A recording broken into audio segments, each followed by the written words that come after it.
నమస్తే రమ్మగారు. నమస్తే జయ. ఏదైనా ఒక సరదా కథ చెప్తారా? మంత్రగత్తె భూషాణం చెప్తా. ఓహ్! చాలా బాగుంది కదా. ఇంట్రెస్టింగ్. ఆ! ఓ వ్యాపారస్తుడికి 4 కొడుకులట. పెద్దవాళ్ళు ముగ్గురు నార్మల్ కిడ్సే. ఆఖరి వాడు కొంచెం అమాయకుడు. వాడి పేరు వెంకటప్ప. అయితే వాడు అమాయకంగా ఉండేసరికి వాడిని వెంగళప్ప అనేవాళ్ళు. వెర్రి వెంగళప్ప అంటాం కదా, అంటాంగా. అట్లా. సరే, ఆయనకి పాపం ఆఖరి పిల్లవాడి మీదే ధ్యాసగా ఉండి బాగా ముద్దుగా జాగ్రత్తగా చూసుకునేవాడు. వాడు ఇంట బయట పనులు అవి చేసేవాడు, కానీ తెలివిగల పని కాదు వాడిది. హ్మ్. అమాయక ప్రాణి వాడు, వెర్రివాడు. కొంతకాలాన్ని మెల్లిగా పెద్దవాళ్ళు అయ్యారు. పెద్ద కొడుకులు ముగ్గురికి పెళ్ళిళ్ళు చేశాడు ఆయన. మామగారు పంచప్రాణాలు చిన్న పిల్లాడి మీదే ఉండటం, వాడేమో వెర్రి విధవగా ఉండటం, పై ముగ్గురు కోడలకి భలే మంటగా ఉండేది. మా ఆయన ఎంత పని చేశాడో, మా ఆయన్ని బాగా చూడ్డు, చిన్నవాడిని బాగా చూస్తున్నాడని ముగ్గురికి అనిపించేది. ఓకే. అయితే ఆయన దాని తర్వాత పిల్లాడిని ఎవరు చూస్తారు, వీడిని బాగా చూసుకునే వాళ్ళు కావాలని ఓ పిల్లనిచ్చి పెళ్లి చేస్తే పెళ్ళాన్ని చూసుకుంటుంది అనుకుంటాడు. సంబంధాలు చూడబోయేసరికి అలా కోడళ్ళు ఏం పెద్దగా ససిపడినవారు. వాళ్ళకి మంటగా కూడా ఉంది. సరే, కొన్నాళ్ళకి మామగారు కాస్త మరణించాడు ముసలాయన. మరణించేసరికి వీళ్ళకి ఆస్తి స్వాస్తి ఉన్నాయి. అన్నయ్యలు ముగ్గురు వ్యాపారాలు, అవి వ్యాపారము, వాళ్ళ వ్యవసాయము అన్నీ వాళ్ళు చూసుకునేవాళ్ళు. వీడు ఇంట్లో ఉండి ఇంట్లో పనులు చేసి పెట్టేవాడు. క్రమంగా ఈ వదినలకి వీడి పీడ విరగడి చేసుకోవాలి, అన్నయ్యలు కూడా వీడి పెళ్లి చేద్దామంటుండేవాళ్ళు. వీడ వెరితో పాటు వీడికి వచ్చే పెళ్ళాన్ని కూడా ఎవడు చూస్తాడు? మనమే కదా చూడాలి ఆ అమ్మాయిని కూడా. ఇప్పుడు చూపు తెలివిగలదనుకో, ఏదో ఇంట్లో పనులు గిన్లు చేస్తుంది, వంట చేస్తుంది. కానీ వీళ్ళ ఖర్చు వాడేం వ్యాపారం చేయలేడు, వ్యవసాయం చేయలేడు, ఊరికే పని చేస్తాడు. వీళ్ళు ఎలాగైనా వీడి పీడ విరగడి చేసుకోవాలని పుట్టింది వాళ్ళకి. అన్నయ్యలు కూడా శ్రద్ధగా చూసుకునేవారు వీడిని. వాళ్ళు ఎన్ని రకాల పనులు చెప్పేవాళ్ళు, వాడికి తిండి సరిగ్గా పెట్టేవాళ్ళు కాదు. వాడు చక్కగా చెయ్యెత్తు మనిషి, దెబ్బ పండల్లే, చూడ్డానికి బాగుండేవాడు. తండ్రి మంచిగా పోషించాడు కదా. వాడు ఏదో కాయా కసరు కోసుకుని తినేవాడు, వదినలేదో అన్నం పెట్టేవాళ్ళు, ఏదో చేసేవాళ్ళు. క్రమంగా ఒకనాడు పెళ్లి సంబంధాలకి ఎవరో పెళ్ళిళ్ళ పేరయ్య వచ్చి మాట్లాడేసరికి వీళ్ళకి ఒళ్ళు మండిపోయింది. ఏమైనా సరే వీడిని ఇంటి నుంచి తోలేయాలి ఎలాగోలాగా. వాడు ఏ మాట చెప్తే ఆ మాట వింటాడు. అమాయకుడు కదా, వీడిని పీడ విరగడి చేసుకోవాలనుకుని సరే ఇవాళ చూద్దాం అనుకున్నారు. అన్నయ్యలు ముగ్గురు వ్యవసాయంలో ఏదో బిజీగా ఉండి ఎక్కడో వెళ్ళిపోయారు. ఎవరు లేరు ఇంట్లో. వీళ్ళు కుర్రాడే ఉన్నారు. ఈ అబ్బాయి ఏం చేశాడు, బయట దొడ్లో ఉన్న చెట్లు బోల్డ్ ఉన్నాయి, కూరపాదులు అవి చాలా పెట్టారు. వీడే పెడతాడు అవన్నీ, కూరలు కోసుకురావటం, కూరలు తరిగివ్వటం, ఆ పనులన్నీ వాడివే. పాదులన్నింటికి నీళ్లు తోడిపోసాడు బావిలోంచి. పని కదా అది. అక్కడి నుంచి 3-4 తొట్టెలు గోళాలు నింపాడు. సాయంత్రం దాకా వాడకానికి కావాలిగా. ఆ వదినలు అసలు బావిలో చేదేయటం మానేశారు కుర్రాడు పనిలోకి వచ్చాక. ఏమీ చేయరు. సరే, అన్ని పనులు చేశాక లోపలికి వచ్చాడు. అబ్బా ఆయాసపడుతూ వచ్చి, వదినలు అన్నం పెట్టండి, వాళ్ళ కంది పచ్చడి సొరకాయ పులుసు చేయాలి నా కోసం అన్నాడు. అనేసరికల్లా వదిలి ముగ్గురు కూడబలుకుని ముగ్గురు 3 చేపలు పడుచు పడుకున్నారు. పడుకునేసరికి వీడు తెల్లబోయాడు. ఏమైంది, ఒంటో బాగుండలేదా? వాడికి ఏంటంటే వాళ్ళ అమ్మలాగానే వదినలని. ఆ ముగ్గురు దగ్గరికి వెళ్ళాడు. పెద్దొద్దని చెప్పింది, అయ్యి బాబోయ్ నాకు ఎంత ఇదిగా ఉందో, చెప్పలేనంత తలనొప్పి నాకు. గోధుమ వన్న తాచు కూర తీసుకొచ్చి ఆ కూరని నిప్పుల మీద వేసి ఆ పొగ పీలిస్తే కానీ తలనొప్పి తగ్గదు. నా వల్ల కాదు నాయన, నేను ఏ పని చేయలేను, తలకాయ పగిలిపోతుందండి. తెల్లబోయాడు. గోధుమన్న తాచు ఎక్కడి నుంచి వస్తుందో తెలియలే. చిన్నోదిన దగ్గరికి వెళ్ళాడు. అన్నమండవా, నీకు ఓపిక లేదా, నీకేమైంది అన్నాడు. నా పొట్టలో పెద్ద పెట్టినట్టుంది, అసలు అన్నం అరగటలేదు, ఇవాళకి నా పని అయిపోయింది. పులిపాలల్లో వాము పొడి కలుపుకు తాగితే తగ్గుతుంది, అంతే. పులిపాలల్లో వాము పొడి అంటే ఏమిటి, అది ఎక్కడి నుంచి వస్తాయి? సరే, 3వ వదిన దగ్గరికి వెళ్ళాడు. 3వ వదిన దగ్గరికి వెళ్తే, కళ్ళు లాగేస్తున్నాయి నాకు, నా వల్ల కాదు, మరి కళ్ళల్లో ఏదైనా పెట్టుకోవాలి. ఏం పెట్టుకోవాలి? బ్రహ్మరాక్షసి కొమ్ము అరగదీసి ఆ గంధం కాటికలా పెట్టుకుంటే కానీ ఈ కళ్ళ బాధ తీరదు నాకు. ఈ 3 వస్తే కానీ మేమేమీ చేయలేం, నీకు వంట వండలేము, నీళ్ళు వేయలేమన్నారు. అయ్యో, వీడు వెలవెల్లాడిపోయాడు. అయ్యో బాబోయ్, ఇంత చక్కగా పని చేసుకునే వదినలు ఎంత వంట చేస్తారో, ఎంత రుచిగా చేస్తారో. వీడికి నచ్చేవన్నీ వాళ్ళు వండుతూనే ఉంటారు ఎప్పుడు. వీడి కోసం కాదు, మామూలుగా వండుతారు. అయ్యో, వీళ్ళ బాధ ఎట్టాగైనా తీర్చాలని, సరే నేను అడవిలోకి వెళ్ళి ఈ 3 పట్టుకొస్తా, వైద్యం చేసుకున్నాక అప్పుడే వంట చేసుకుందాం మనం కలిసి. నేను పచ్చడి కావాలంటే నేను నూరుతా, సొరకాయ కావాలంటే నేను తరుగుతా అని చెప్పి అడవిలోకి వెళ్ళాడు.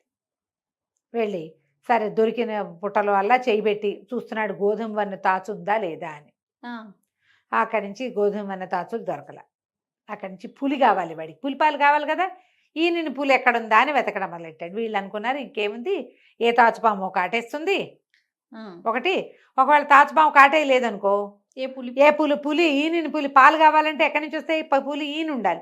ఈయన పులి మనుషులను చూస్తే మీద పడి మింగేస్తుంది. హ్మ్. ఈ 2 చోట్ల తప్పించుకున్నాడు అనుకో, బ్రహ్మరాక్షసు కొమ్ము అడిగాం. ఏ అదెక్కడుంటది? రాక్షసుడో పొట్టను పెట్టుకుంటాడు, ఇక వీడి ఇంటికి రాడు. హమ్మయ్య! అనుకున్నా. వీడికి మనం ఏం చేయక్కర్లా, వీడి రేపొద్దున వీడి సంపాదన లేని వీడితోటి వీడి పెళ్ళాన్ని కూడా మనం పోషించాల్సిన పని లేదు. వాడు ఎక్కడ పోయాడో మా తెలియదు అంటాం అంతే అని వాళ్ళు స్థిమితంగా ఉన్నారు.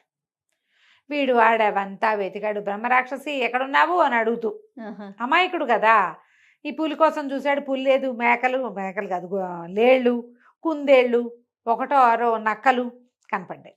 ఇక వెతికి వెతికి ఏం చేశాడు, ఇక అడవిలో అరవటం మొదలుపెట్టాడు.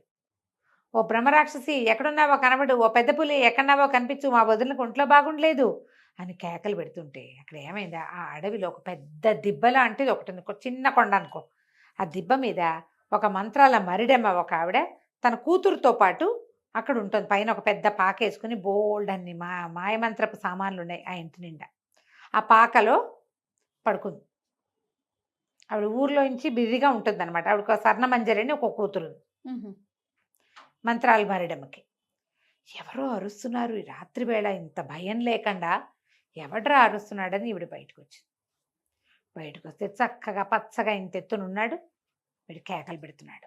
కేకలు పెడుతుంటే అడిగింది, ఎవర్రా అల్లుడు నువ్వు, ఏమిటి భయం లేకుండా ఇంత దూరం వచ్చావు, ఎవరు నువ్వు, ఇందుకీ అర్ధరాత్రి వేళ అరుస్తున్నావు అంది. అనేసరికల్లా వీడు అల్లుడు అంటే అత్త అనాలి వాళ్ళని. నేనేనత్త వెంకటప్పని, మా వదిన వాళ్ళకి అస్సలు ఉంటో బాగుండలేదు, 3 వస్తువులు కావాలి, పొద్దున 10 గంటల నుంచి వెతుకుతున్నాను, దొరికితే బట్టు, హ్మ్. ఎక్కడైనా ఓ గోధుమ వన్న తాచు, ఓ ఈనిన పులి, ఓ బ్రహ్మరాక్షసి ఉంటే చెప్పు. హ్మ్. మరి వాటితో ఏం చేస్తావురా పిచ్చి వెధవా నువ్వని. వాటితో ఏముంది, గోధుమ వన్న తాచేమో తాచు కూర కావాలి మా పెద్దొదినకి, పులి పాలు కావాలి చిన్నదినకి, చిన్నదినికి. బ్రహ్మరాక్షసి కొమ్ము కావాలి మూడో వదినకి. ఆ వైద్యం చెప్తే వాళ్ళు బతకరమ్మా, చాలా తలనొప్పితో బాధపడుతున్నారు, వంట తంట లేదు ఇంట్లో, మా అన్నయ్యలకి భోజనం ఎట్లా, నాకు ఆహారం ఎట్లా, మా ఇల్లు నడవద్దా, అందుకని వచ్చానంటే సరే ఏమేం ప్రయత్నం చేసామంది. ఒక 6-7 పాములు పట్టుకున్నాను, గోధుమని తాచు దొరకలేదు, వాటిని వదిలేసా, వాటి కోసం వెతుకుతున్నానంటే ఈ మరిడమ్మంది ఊరిని అనేసి, అమ్మో నువ్వు ఎంత గట్టివాడివిరా, భయం లేదు తెంపరి, హ్మ్. అంతే కదా, పుట్టు అంతేగా. తెంపరి వాడికి భయం లేకపోవటమే హ్మ్. తెంపరితనానికి ఇదేమిటి, భయం లేకపోవటం, భయం హ్మ్. తెలియదు వాడికి. అక్కడి నుంచి అంది, మన దగ్గరే ఉన్నాయిరా హ్మ్. అనేసరికల్లా అని, సరే ఎప్పుడు అన్నం తిన్నావు, ఎప్పుడో తిన్నాను, అందుకే ఆకలికే కేకలు పెడుతున్నాను, పొద్దున్న తిన్న చద్దన్నమే వేడన్నం తినలేదు అంటే, సరే కూర్చో అని లోపలికి వెళ్ళి ఏం చేసింది, 4 రొట్టెలు ఓ అంత కూర పట్టుకొచ్చి ఓ పళ్ళెంలో పెట్టి పట్టుకొచ్చింది. పెట్టి చక్కగా కూర్చుని తిని అన్నాడు, అబ్బా ఊరికోడి కంటే నాటుకోడే మంచి రుచెత్త, కోడికూర ఎంత రుచిగా ఉంది, రొట్టెలతో మహాబాగుంది అన్నాడు. అనేసరికల్లా ఆవిడ నవ్వింది, కోడికూర కాదురా పుట్టగొడుగుల కూర ఇది, నా కూతురు స్వర్ణమంజరి రతిలోక సౌందర్యవతి, హ్మ్. వంట కూడా అద్వితీయంగా చేస్తుంది, అది వండింది పుట్టగొడుగుల కూరను కూడా కోడికూరలాగా అనిపింపజేస్తుంది. సరే నువ్వు ఇక్కడ పడుకో, తెల్లవారేసరికి నీకు కావాల్సినవి నేను ఇస్తా, పట్టుకెళ్తుగా నేను అప్పచెప్తాను నీకు అవన్నీ అని చెప్పి వీడిని ఆ బయటే ఒక మంచం వేసి పడుకోబెట్టి. చుట్టూతా గిరిగీసి, హ్మ్. గిరిలో ఇట్లా మంటలు వచ్చినాయి, వాడు ఉలికిపడ్డాడు, ఇంత మంట వస్తుంది అని. ఏం భయం లేదురా, బయట అడవిలో పడుకుంటే, అడవి కదా ఇది, జంతువులు వచ్చేస్తాయి, అందుకని జంతువులు రాకుండా ఇది అడ్డం పడుతుంది, పడుకోమని లోపలికి వెళ్ళింది. కూతురు లేదు, నిద్రపోతున్న కూతురు లేచిందమ్మా, ఎవరైనా నీ నేపాల మాంత్రికుడు వచ్చాడా, నేపాలం గురువు గారు, రాత్రిపూట గోలేమిటే పడుకోనివ్వకుండా మళ్ళీ గురువుల్ని వాళ్ళని వెళ్ళి తెస్తావు, అసలే నువ్వు మంత్రాల మరిడివని నాకు పెళ్ళి అవ్వటం లేదు, ఈ గురువులను కూడా దించావంటే ఇక అసలు పెళ్ళి ఊసే ఉండదు నా బతుక్కి హ్మ్. అనేసరికల్లా వాళ్ళ అమ్మంది, ఆ మరిడమ్మంది, పెళ్ళికి కొదవే బంగారు లాంటి కుర్రాడు ఒకడున్నాడు, తలుపు తీసి చూడు వాడు బాగున్నాడో లేదో. హ్మ్. తలుపు తీసుకుని వెళ్తే ఇంత పొడుగున మంచం పొడుగుతా నిద్రపోతున్నాడు వాడు, చూడ్డానికి చక్కగా ఉన్నాడు. హ్మ్. సరే లోపలికి వెళ్ళి బాగున్నాడమ్మా అంటే, చక్కగా వాడిని పెళ్లి చేసుకుంటావంటే చేసుకుంటాను. వాడు అంత తెలివిగలవాడు కాదు, ఆ తెలివిగలవాడిని తను చేయగలదు, ఈ పిల్ల మహాపిచ్చ తెలివిగలది, ఆ! తల్లి మంత్రాలు మరడం అవటంతో ఆ పిల్లకి పెళ్ళి అవటల్లా. ఓహో! సరే రేపు పొద్దున్నే మీ ఇద్దరికి పెళ్లి చేస్తాను అని చెప్పి తల్లి కూతురు పడుకుని నిద్రపోయారు. మర్నాడు పొద్దున్న లేచాడు, నా సామాన్లు ఏవి అన్నాడు. సామాన్లకి ఉందిలే అల్లుడు, మా అమ్మాయి చక్కగా వంట చేస్తుంది చూసావు కదా, మీ వదినలు సొరకాయ పులుసు అన్నావు, మా కూతురు అయితే పుట్టగొడుగుల కూరని కోడి కూరలాగా భ్రమింప చేసేలాగా వండుతుంది, దాన్ని పెళ్లి చేసుకుంటావా, నీకు కావాల్సిన వస్తువులు ఇస్తాను. వీడన్నాడు, నాకు కావాల్సిన వస్తువులతో పెళ్ళి ఏమిటి, ఏదైనా చేసుకుంటా, అదే కదా. మా వదిలిన తలనొప్పులు తగ్గాలి అంతే అంటే సరేనని చక్కగా ఇద్దరికి పసుపు బట్టలు కట్టించి శుభ్రంగా పెళ్లి చేసేసింది అడవిలో. చేసేసాక ఒక భోషాణం చేతిలో పెట్టింది, ఇంతది పెట్టే, మీ వదిలిన ముగ్గురికి కావాల్సిన వస్తువులు ఇందులో ఉన్నాయి, చీర సార్లు వాళ్ళకి ఇవ్వాల్సిన ఉంటాయి కదా, మరి పెద్ద కోడళ్ళకి ఇవ్వాలిగా, అవన్నీ ఇందులోనే ఉన్నాయి, చూసుకోమని వాళ్ళనే అని చెప్పింది. వీడేం చేశాడు, ఆ అడవిలో ఎవరో పోతుంటే వాళ్ళ చేతి నెత్తికి భోషాణం ఎత్తించి పెళ్ళాన్ని వెంబడి పెట్టుకుని తీసుకుపోయాడు. తెల్లవారేసరికల్లా వదినలు ఇంకేముంది, మధ్యాహ్నం 11 గంటలు అయ్యేసరికి పెళ్లి కొడుకు పెళ్లి కూతురు వాకిట్లో బాకా బాజాతోటి కనిపించారు. తెల్లబోయినారు, చక్కగా ఉంది పిల్ల, పచ్చగా పసుపు మిసమిసలాడుతూ ఉంది, చక్కగా పసుపు బట్టల్లో దండలతోటి, మొహం మీద బాసికాయలు అవి కడతారా, మెడలో కర్పూరపు దండలు అవి కనపడేసరికి వదినలు ముగ్గురు తెగ తిట్టిపోసారు. అవేవో వస్తువులు తెమ్మంటే పెళ్లి చేసుకొస్తావా, నీకున్న దాంతో పాటు దీన్ని కూడా మొయ్యాలా, దేన్ని మోయటానికి మా దగ్గర ఎక్కడవి డబ్బులు అని అరిచేసరికల్లా, కాదు కాదు బోళ్ళు కట్నం కానుక ఇచ్చింది మా అత్తగారు, అత్త ఇచ్చింది, తర్వాత ఏమో మీకు కావాల్సిన వస్తువులు కూడా ఇందులో ఉన్నాయి, ఈ భోషాణంలో ఉన్నాయని వెనకాల మనిషి పాటు మోసుకొచ్చాడుగా, ఆ భోషాణాన్ని గదిలో పెట్టించాడు. వాడికి ఏం చెప్పింది ఆవిడ, వాళ్ళని తెరిచి చూసుకోమను అంది. ఓహో, తూచా తప్పకుండా పాటిస్తాడు వీడు, తను చూద్దామనుకోవాలా, అవి వదలకి చెందేవి నాకెందుకు, ఓహో అప్పచెప్పాడు. పెళ్ళని లోపల తీసుకుపోయాడు. పెద్దదన గారు వచ్చింది, తలుపు తీయగానే బుస్సుమంటూ ఇంత పెద్ద గోధుమనే తాత వచ్చింది లోపల నుంచి బయటికి, హడిలిపోయింది.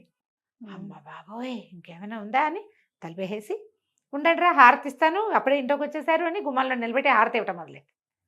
రెండో కోళ్ళు, అయ్య బాబోయ్ దీనికి ఏదో మండ్లు మాణిక్యాలు దొరికేసినాయి, అందుకే హారతిస్తుంది, మనం చూద్దామని పరిగెత్తుకుంటూ రెండో కోడలు వచ్చి తలుపు తీస్తాయి. అందులోంచి అప్పుడే ఇది ఇట్లా మొహం వేళ్లాడిపోతున్నాం, పెద్ద పూలు ఒకటి దూకపోయింది మీద. అమ్మో, అయ్య బాబోయ్ ఎంత వేసేసి లోపలికి వెళ్ళి అక్షంతలు పుచ్చుకొచ్చింది మరిది మీద వేయటానికి. మూడో కోడలు వెళ్ళింది లోపలికి. మూడో కోడలు వెళ్ళి తలుపు తీసేసరికల్లా ఏముంది, అందులోంచి పెద్ద ఒంటి కొమ్మున బ్రహ్మరాక్షసుడు ఒకడు మీద పడిపోయాడు. ఆ పెట్టి శాశ్వతంగా వీళ్ళ నట్టింట్లో ఉండిపోయింది. ఇప్పుడు ఏం చేస్తారు, వాడిని ఏదైనా అంటే ఈ పెట్టిలోంచి ఏమొస్తాయో తెలియదు. నిశ్శబ్దంగా ఊరుకుని దిగదొడిచిపోసి హారతులు ఇచ్చి అక్షింతలేసి కొత్త పెళ్లి కూతురికి ఇంకో గది ఏర్పాటు చేసి లక్షణంగా లోపల తీసుకుపోయారు. ఇక అప్పటి నుంచి వెంగళప్పని వాళ్ళ ఆవిడ హ్యాండిల్ చేసుకుంది, చక్కగా ఇంట్లో వంట తంటా చేసేది. ఆ పిల్లకి అన్ని తెలివితేటలు ఉన్నాయి కాబట్టి వారిని వీరిని పిలిచి మా వాటా మాకు ఇస్తే మేము మా వ్యవసాయం మేము చేసుకుంటాము ఓహో అని చెప్పి వాటా కూడా పుచ్చుకుంది. వాడు అందంగా ఉన్నాడు, దానికి పెళ్ళే కాని పరిస్థితి దాంది. వాళ్ళ అమ్మ మంత్రాలు మరిడి ఉంటుంది, వీడికి మరిడికి మామూలు వాళ్ళకి తేడా తెలియదు. అది వాళ్ళ ఇంటి పుట్టింటికి వెళ్ళే ప్రసక్తి లేదు, ఎప్పుడైనా వాళ్ళ అమ్మాయి వస్తుంది, హాయిగా ఉన్నాడు. అంటే మనుషులు చెయ్యొదిలేసిన అమాయక పిల్లలకి భగవంతుడు ఎక్కడో చోట చెయ్యి ఏర్పాటు చేస్తాడు, ఎక్కడో చోట. అంతే, వాడి తాలూకు మంచితనమే వాడి శ్రీరామ రక్ష. అంతే కదా కంచికి మనం ఇంటికి. నమస్తే. నమస్తే.